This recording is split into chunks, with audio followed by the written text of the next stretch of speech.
අපේ වැට කෙල්ලක්. ඉන්න වැටෙන්නේ. අරු දිනා ඉන්නේ. ඒකයි.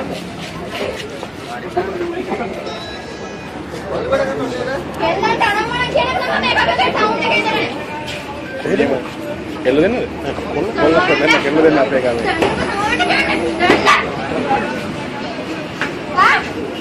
කවුද දෙන්නේ? අනම්මන කියනවා පාටි කියලා ඇයිද?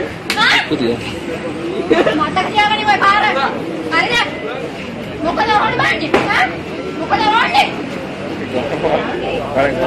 කයන් බැලේ මේ කියන දේ අහන්න ඒක සරයි.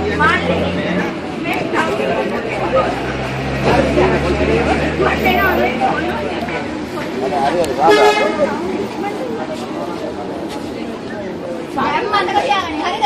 දැන් මතක තියාගන්න කවුද කියලා. ඔබ බස් එකට නැගිටින්න කන්නේද හිටියේ? හා? පාරේ වඩාවුන. අතෙන්ද මොකක්ද කොල්ලත් එක්ක ගියේ? හා? උඹේ වැඩේද කෙල්ලන්ගේ